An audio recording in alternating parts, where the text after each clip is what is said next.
Hi everybody, welcome to the Social Media Corner. I'm here with Serhat Aslan with the conference that he gave us today about new flap designs to enhance success. Serhat, welcome to the Social Media Corner. So in the last EuroPerio, you bring us the concept of the entire papilla preservation flap. In this EuroPerio, you gave us a new concept. Can you summarize exactly what is the message to the audience about this new concept? Thank you for bringing me here, Bruno. It's a pleasure for me for being here. The main message for the younger generation especially, don't take beating up. Okay. Because mostly when I was discussing the indication between my colleagues and the entire papilla preservation, mainly a variant of a single buccal flap. It means that if you have a defect that is extending towards the palatal or lingual aspects, then it means like you're contraindicated to perform. Yes. So as a limitation, you cannot perform if the defect has a one-wall defect configuration and going towards the palate or the lingual aspect. Mm-hmm. So in that sense, I want to push the limits forward. Further, yeah. And in that sense, I am thinking about how we could reach and visualize protecting the biological principles that I highlighted in the anti-papilla preservation technique. And we modified the technique according to principles of a horizontal small envelope flap, but mainly we are working first on the buccal aspect, almost 3/3 of our surgical time, and we make a small, tiny vascularization interruptance at the very end of the surgery. That was the concept. I think it pretty much summarizes all this new concept. But right now, going a little bit more into details about some of the questions that you raised during your conference. You raised the question: should I trust my materials or my clinical setting? Based on your data and experience, of course, to what extent do biomaterials matter compared to the influence of flap design and your surgical execution? This is a very tough question to ask. That's why I asked to the audience, and I brought some of the data in very well RCTs. These 5 RCTs are my pillar in bringing the concept of clinical settings and so-called center effect. Of course, biomaterials do matter. Mm-hmm. In which conditions? If you have a very high supracrestal defect in the entire papilla preservation technique, when you are entering the area, you may harm the supracrestal attachment of the adjacent tooth if you have a narrow proximity. So in those cases, if you see the papilla mobility or a little bit collapse towards the defect, you should create a scaffolding effect of adding biomaterials. But if your papilla is really stable and the defect configuration is really an acceptable way, you may go only for the biologics. But in the one-wall defect configuration, there is, of course, a discussion, and we need data, scientific proof to support that.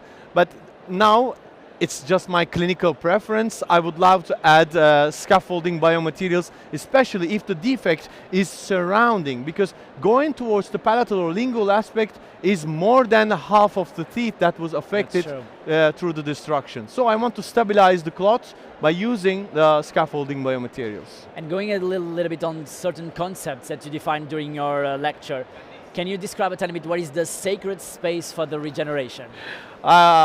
I call it sacred space because in the scientific literature you cannot write it down. Yeah. This was the explanation from the bottom of my heart.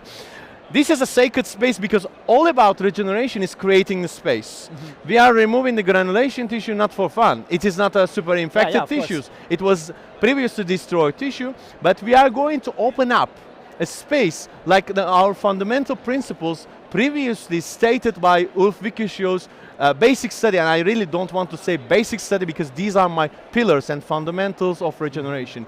You need a space to regenerate, and this is really getting a sacred space if you don't harm or cut the continuity of the vessels within the papilla, because our supply is coming from the buccal and palatal lingual, and we have small tiny anastomosis.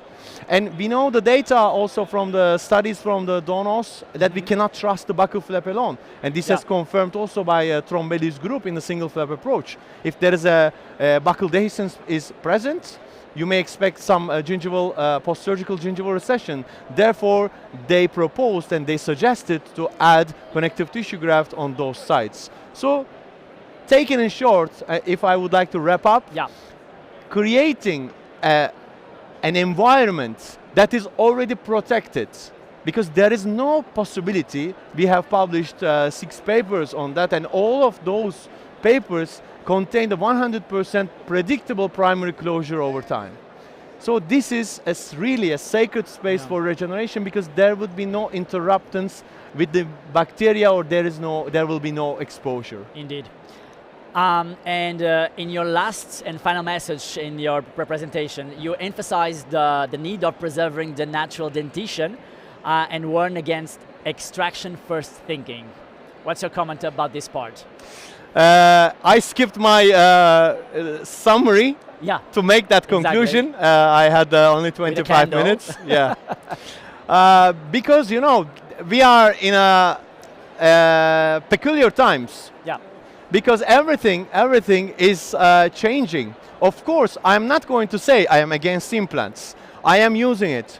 But whenever I see a posterior edentulous maxilla, when I see that between the canine is still present and a small attachment loss, and these 30 years, 40 years old patients are going towards the full mouth extraction therapies on the sake of replacing an implant. I'm not against implant, but as long as we postpone our treatment, that would be the benefit of our patient, and not only the patient will benefit of it.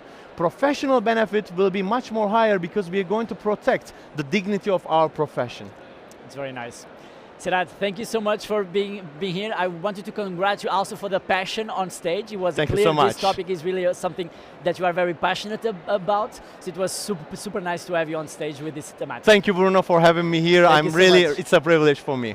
So guys, this was the news with Serhat Aslan, so stay tuned for more. Thank you.